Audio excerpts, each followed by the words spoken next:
आदाब नाजरीन, उर्दू खबरों में आप सभी का खैर मकदम है। नजर डालते हैं इस वक्त की खास खबरों पर। वज़ीर आज़म नरेंद्र मोदी ने नई दिल्ली में बैनुल-अक़वामी आर्य महासम्मेलन में की शिरकत। महर्षि दयानंद सरस्वती के 200वें यौम पैदाइश और आर्य समाज की 150 साला समाजी खिदमत की मुनासबत से ज्ञान ज्योति महोत्सव का एक अहम हिस्सा है ये तकरीब।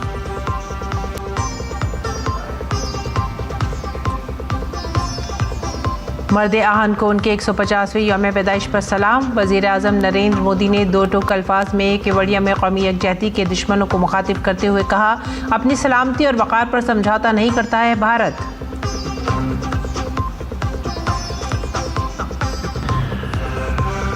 NDA ने बिहार असेंबली इंतखाबात के लिए मुश्तरका मंशूर किया जारी। हर जिले में एक फैक्ट्री और हर घर में रोजगार का किया वादा। दीगर पार्टियों के रहनुमा इंतखाबी मुहिम में मसरूफ।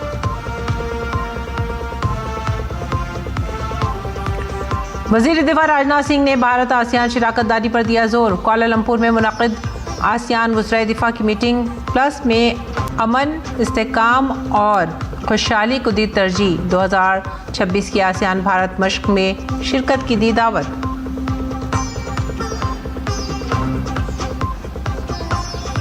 खेलों में ऑस्ट्रेलिया ने दूसरे T20 मुकाबले में भारत को 4 विकेट से दी शिकस्त। 5 मैचों की सीरीज में 1-0 से सबकत। अभिषेक शर्मा की निस्फ सेंचुरी भी नहीं आई काम।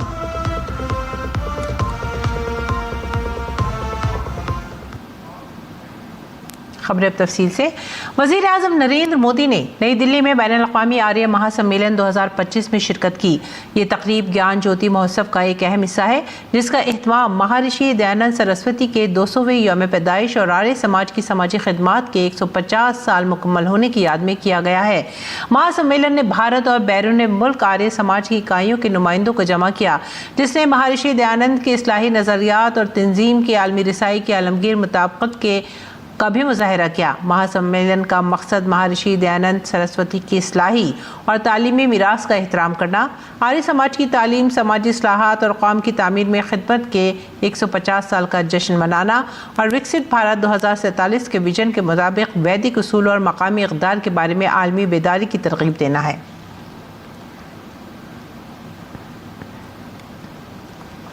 कौम आज मुल्क के पहले नायब वज़ीर आज़म और वज़ीर दाखिला सरदार वल्लभ भाई पटेल का 150वां यौम पैदाइश मना रही है। वज़ीर आज़म नरेंद्र मोदी इस मौके पर मुनक़िदा राष्ट्रीय एकता दिवस की अहम तकरीब में शिरकत के लिए गुजरात के केवड़िया पहुँचे। उन्होंने स्टैच्यू ऑफ यूनिटी पर अजीम लीडर को खिराज अक़ीदत पेश किया। राष्ट्रीय एकता दिवस हर साल 31 अक्टूबर को मनाया जाता है। ये दिन मुल्क के अजीम मुजाहिद आज़ादी और पहले वज़ीर दाखिला सरदार वल्लभ भाई पटेल को वक्फ किया जाता है, जिन्हें मर्द आहन भी कहा जाता है। आज़ादी के बाद मुल्क को मुत्तहिद करने में सरदार पटेल का ताउन मुनफरिद और मुतासिर कुन है।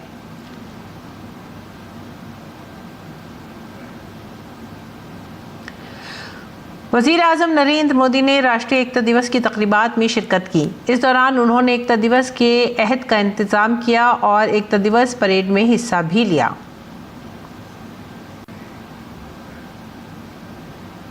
और इस मौके पर परेड में BSF, CRPF, CISF, ITBP और SSB के साथ साथ मुख्तलिफ रियासती पुलिस फोर्सेस के दस्तों ने भी शिरकत की। इस साल की झलकियों में रामपुर हाउंड और मुढाल हाउंड जैसे भारतीय नस्ल के कुत्तों पर मुश्तमिल BSF मार्चिंग दस्ता, गुजरात पुलिस का घुड़सवार दस्ता, Assam police motorcycle daredevil show और BSF का ऊँट दस्ता और ऊँट सवार बैंड शामिल थे।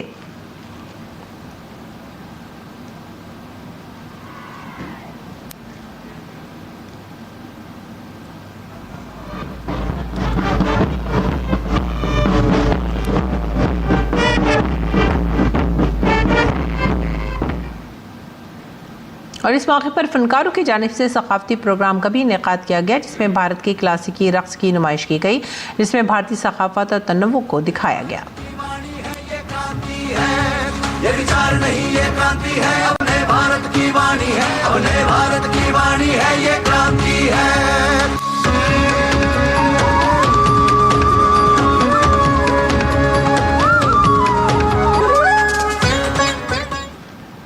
गुजरात के एकता नगर में मुनक़िदा एकता दिवस परेड के दौरान भारतीय फ़िज़ाइया की सूर्य किरण एरोबैटिक टीम ने आसमान को तिरंगे के रंगों में रंग दिया। विमान एक दूसरे से मात्र 5 मीटर की दूरी पर उड़ान भरते हुए कंधे से कंधा मिलाकर कुछ इस प्रकार उड़ान भर रहे हैं मानो एकता की अदृश्य डोर से बंधे हुए हो।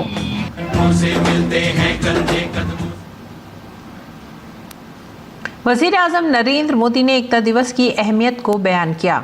उन्होंने कहा, हम ऐसी सरगर्मियों को फ़रोग़ देंगे जिससे मुल्क के इत्तेहाद को तक़वियत मिले। एकता दिवस हर भारतीय के लिए एक पैगाम और अज़्म है। 15 अगस्त को स्वतंत्रता दिवस मनाते हैं, 26 जनवरी को गणतंत्र दिवस मनाते हैं, वैसे ही एकता दिवस का महत्व हमारे लिए प्रेरणा की पल है, गर्व की पल है। आज करोड़ों लोगों ने एकता की शपथ ली है। हमने संकल्प लिया है कि हम ऐसे कार्यों को बढ़ावा देंगे जो देश की एकता को मजबूती दें। यहां एकता नगर में ही एकता मॉल, एकता गार्डन एकता के सूत्र को सशक्त करते दिखते हैं। साथियों, हर ऐसी बात जो देश की एकता को कमजोर करती है, हर देशवासी को उससे दूर रहना है। ये राष्ट्रीय कर्तव्य है। ये सरदार साहब को सच्ची श्रद्धांजलि है। यही आज देश की जरूरत है। यही आज एकता दिवस का हर भारतीय के लिए संदेश भी है, संकल्प भी है। वज़ीर आज़म ने बताया कि किस तरह उनकी हुकूमत ने नक्सलिज्म और माओनवाजी के खिलाफ सख्त क्रैकडाउन शुरू किया है। 2014 से पहले के हालात का जिक्र करते हुए उन्होंने कहा कि मुल्क के अंदर नक्सली और माओनवाज ग्रुप हुकूमत करते थे। 2014 के बाद हमारी सरकार ने नक्सलवाद, माओवादी आतंक पर प्रचंड प्रहार किया। हमने शहरों में बैठे अर्बन नक्सलियों के समर्थकों, अर्बन नक्सलियों को भी किनारे लगाया।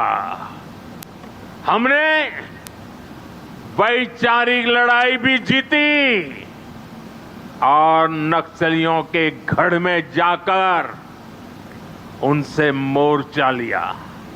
इसका परिणाम आज देश के सामने है।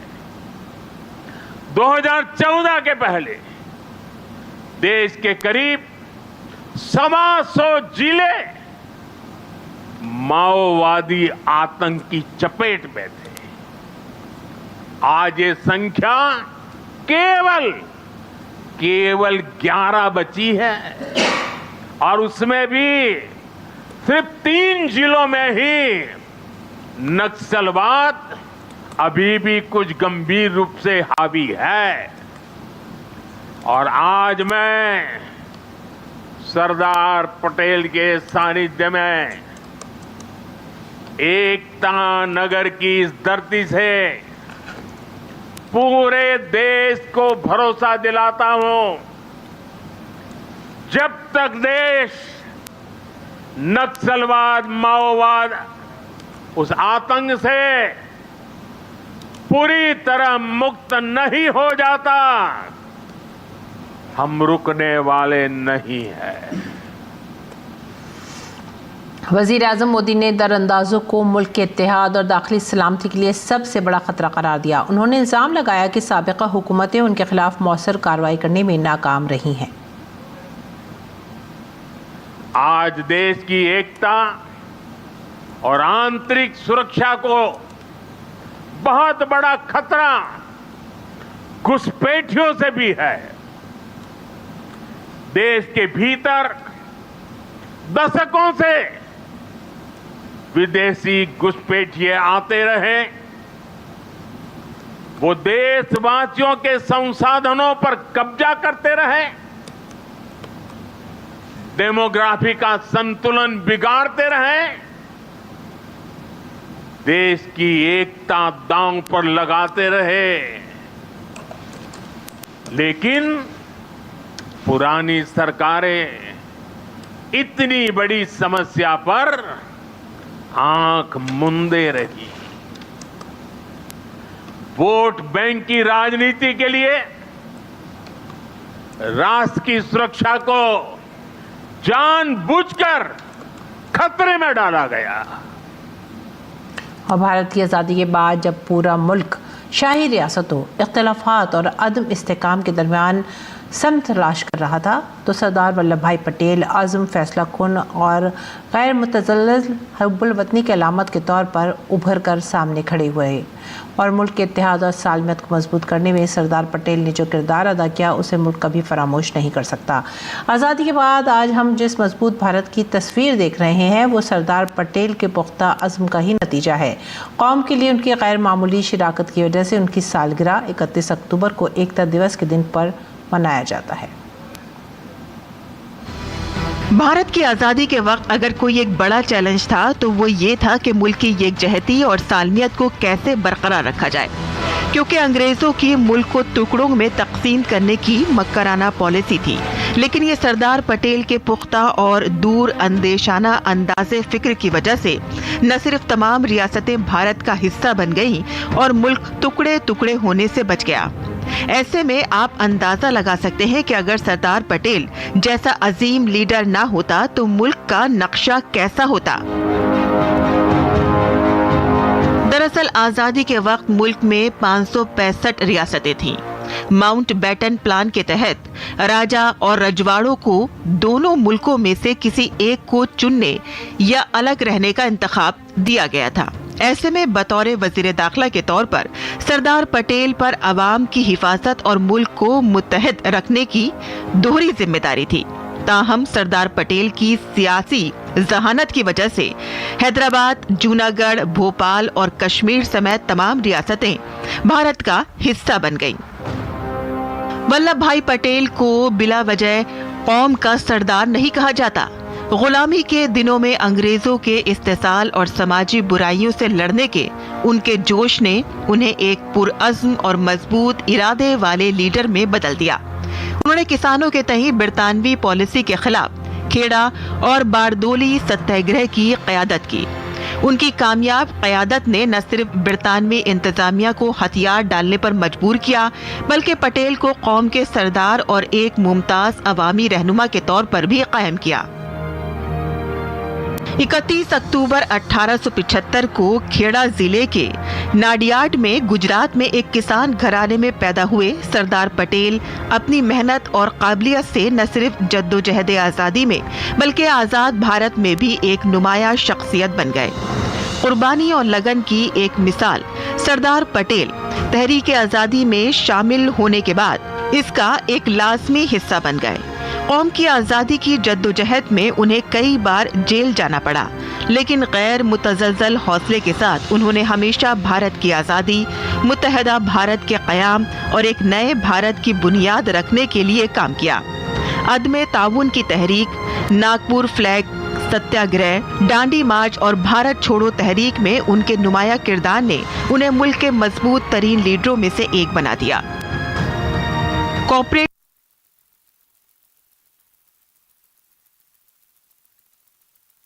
कोऑपरेटिव तहरीक का आगाज किया।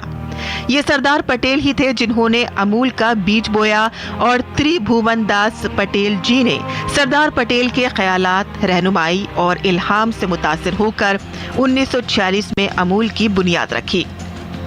सरदार पटेल महात्मा गांधी के अदम तशद्दुद की पॉलिसी से ताउम्र मुतासिर रहे और 15 नवंबर 1950 को इस दुनिया को अलविदा कहा। तहरीक आज़ादी में उनकी अनमोल शिराकत के एतराफ़ में उन्हें 1991 में बाद अज़ मर्ग भारत रत्न से नवाजा गया। सरदार पटेल के एजाज़ में दुनिया का सबसे ऊंचा मुजस्मा स्टैच्यू ऑफ यूनिटी गुजरात में बनाया गया। ये न सिर्फ भारत बल्कि दुनिया भर के लोगों की तवज्जो का मरकज है। इस मुजस्मे का इफ्तिताह वज़ीर-ए-आज़म नरेंद्र मोदी ने 31 अक्टूबर 2018 को सरदार पटेल के 143वें यौम पैदाइश पर किया था।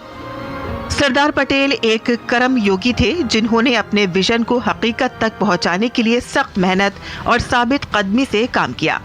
कौमी इत्तेहाद की अलामत सरदार वल्लभ भाई पटेल हमेशा मुल्क के लोगों के लिए तहरीक का जरिया बने रहेंगे। Bureau report, DD news Urdu खबरें। सदर जमहूरियत द्रौपदी मुर्मू, मरकजी वज़ीर दाखिला अमित शाह, दिल्ली के लेफ्टिनेंट गवर्नर वी.के. सक्सेना और दिल्ली के वज़ीर आला रेखा गुप्ता ने आज राष्ट्रीय एकता दिवस के मौके पर सरदार पटेल चौक पर फूल चढ़ाए। इस साल राष्ट्रीय एकता दिवस की तकरीबात खास हैं क्योंकि आज सरदार पटेल का 150वां यौम पैदाइश है।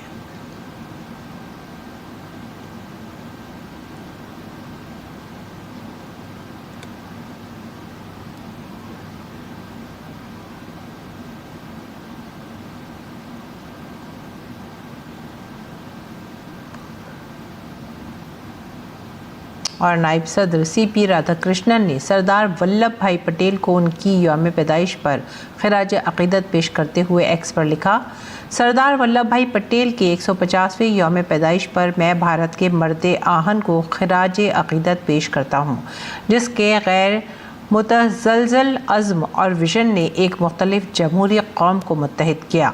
मुल्क की तामीर में उनकी अनमोल क़यादत, शाही रियासतों के इंज़माम और कौमी इत्तेहाद के लिए उनकी वाबस्तगी इल्हाम का सतून है। सरदार पटेल की हुब्बुल वतनी, नज़्म व ज़ब्त और अज़्म की मीरास भारत की तरक्की और लचक की रहनुमाई करती है। आइए हम अपने आप को इत्तेहाद और सालमियत के उनके नज़रियात को बरकरार रखने का अहद करें। वज़ीर ख़ारजा डॉक्टर एस जयशंकर ने सरदार वल्लभ भाई पटेल को उनकी 150वीं यौम पैदाइश पर खिराज अक़ीदत पेश किया। उन्होंने एक्स पर पोस्ट करते हुए लिखा, राष्ट्रीय एकता दिवस पर मुल्क उनकी दूरअंदेशी और क़यादत को याद करता है जिसने हमारे इत्तेहाद और सालमियत की हिफाजत की। सरदार वल्लभ भाई पटेल के 150वें यौम पैदाइश के मौके पर मरकज़ी वज़ीर नितिन गडकरी ने सोशल मीडिया पर राष्ट्रीय एकता दिवस पर हम वतनों को मुबारकबाद पेश की। उन्होंने लिखा, भारत रत्न सरदार वल्लभ भाई पटेल भारत के इत्तेहाद और सालमियत की अलामत हैं। जदीद भारत के मेमार के तौर पर उन्होंने अपने अज़्म और मजबूत इरादे का मुज़ाहरा किया है। कौम के लिए उनका काम सदियों तक हौसला अफजाई करता रहेगा। आज उनके यौम पैदाइश पर मैं उन्हें दिल की गहराइयों से खिराज अक़ीदत पेश करता हूँ। राष्ट्रीय एकता दिवस पर तमाम अहले वतन को दिल की गहराइयों से मुबारकबाद। और मुल्क भर में आज रन फॉर यूनिटी का इनेकाद किया गया। ये तकरीब इत्तेहाद और यकजहती के पायदार जज्बे का जश्न मनाती है जिसका तसव्वुर सरदार पटेल ने भारत के लिए किया था। आप दिल्ली, चंडीगढ़, मुरादाबाद, फतेहाबाद, हैदराबाद और पणजी की तस्वीर देख रहे हैं जहां लोगों ने आज रन फॉर यूनिटी में हिस्सा लिया।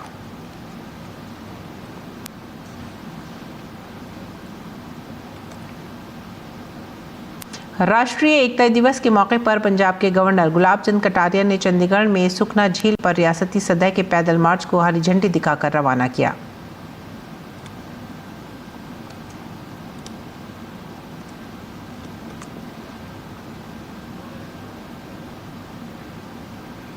और मुंबई पुलिस ने बांद्रा फोर्ट में रन फॉर यूनिटी का इनेकाद किया। जॉइंट कमिश्नर ऑफ पुलिस नज़्म व नस्क सत्यनारायण चौधरी ने दौड़ को हरी झंडी दिखाकर रवाना किया। 1 किलोमीटर की दौड़ में अदाकार फरहान अख्तर, नसीरुद्दीन शाह, अदाकारा प्रीति झंगानिया और नेहा पांडे के अलावा अंजुमन इस्लाम के doctor MIJ girls high school और MET कॉलेज की तालिबात ने हिस्सा लिया। बांद्रा फोर्ट से शुरू और ख़त्म हुए इस प्रोग्राम में शहरियों, तलबा और मशहूर शख्सियात ने सरदार पटेल के इत्तेहाद के पायदार विजन को मुश्तरका तौर पर खिराज तहसीन पेश किया।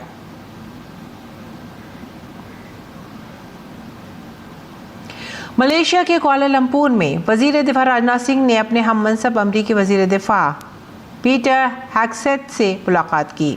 इस दौरान 10 साल America Bharat major defence partnership framework पर दस्तखत किए गए। इस मौके पर राजनाथ सिंह ने इसे अमेरिका के साथ पहले से मजबूत दिफाई शराकतदारी में एक नए दौर का आगाज़ करार दिया।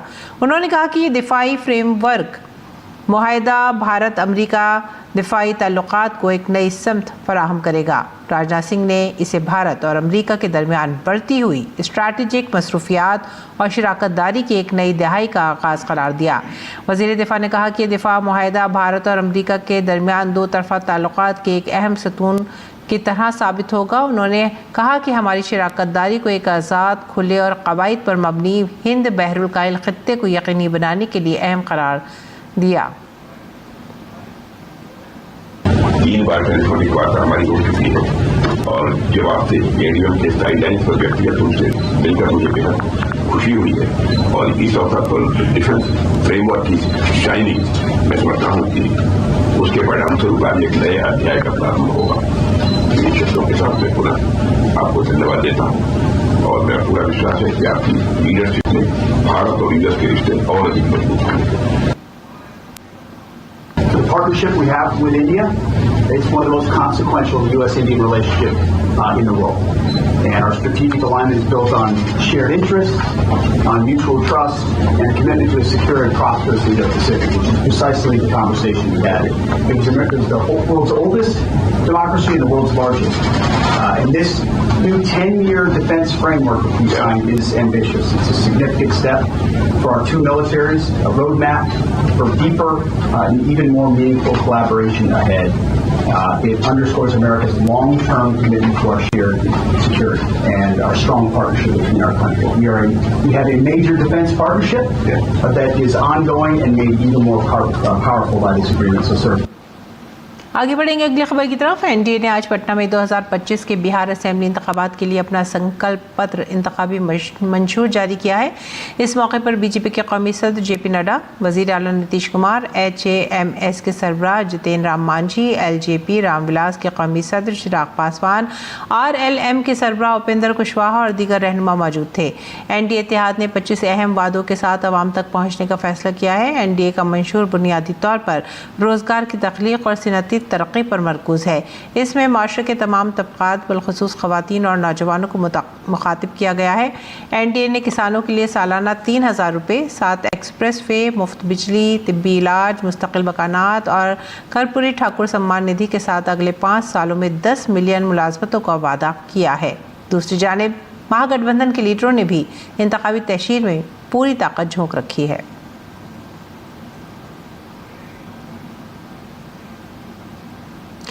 राजस्थान का मशहूर पुष्कर मेला सिर्फ एक त्यौहार नहीं है, बल्कि राजस्थान के ऊँटों और घोड़ों की सकाफत का एक विरसा है। पुष्कर मेले के मौके पर घोड़ों और ऊँटों के लिए खुसूसी वैक्सीनेशन और फलाही मुहिम का कामयाब इनेकाद किया गया। इस मुहिम का एहतमाम मन्हा स्टड्स, अश्वमित्रा और हैप्पीनेस फाउंडेशन ने मुश्तरका तौर पर किया था। तलबा अमली तजर्बा हासिल कर रहे थे और जबकि जानवरों की देखभाल और सेहत की देखभाल के जज्बे को भी फ़रोग़ दिया गया। इस तरह के इक़दामात तालीम और हमदर्दी दोनों को ही आगे बढ़ाते हैं। इसमें RR college of veterinary and animal science, Tonk, Rajasthan life stock department और दीगर मुतालिका फ़रीक़ों का खुसूसी ताउन था। जानवरों की बहबूद और विरसे का तहफ़्फ़ुज़ एक दूसरे से जुड़े हुए हैं। इस नेक काम में नौजवानों की शिरकत वाकई मुतासिरकुन है।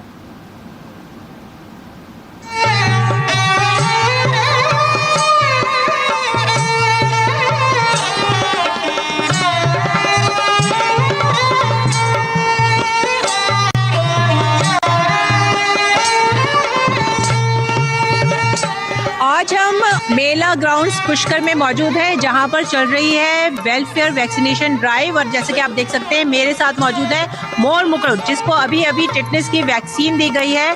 टिटनेस और बहुत सी ऐसी बीमारियां हैं घोड़ों में जिनकी वैक्सीनेशन बहुत ज़रूरी होती है। क्योंकि अवेयरनेस नहीं होने की वजह से लोग थोड़ा हिचकिचाते ज़रूर हैं, लेकिन एक्सपर्ट वेटनेरियंस यहाँ पे साथ में हैं, तो वो जब बात करते हैं उनका कोई आंसर या क्वेश्चन होता है तो दे सॉर्ट इट आउट, और उसके हिसाब से it's not very difficult, they are cooperating, which is very good. मैंने बहुत सारे टिटनेस के हॉर्सेस देखे हैं और उनका अल्टीमेट मतलब डेथ ही होती है। तो ऐसे जो डिजीज़ जैसे टिटनेस हो गई, रेबीज हो गई, उनके लिए वैक्सीनेशन कराना बहुत ज़रूरी है। और वैक्सीनेशन का जो एज वाइज अगर बात करें तो जन्म से पहले से लेकर लास्ट टिल डेथ तक वैक्सीनेशन करना चाहिए।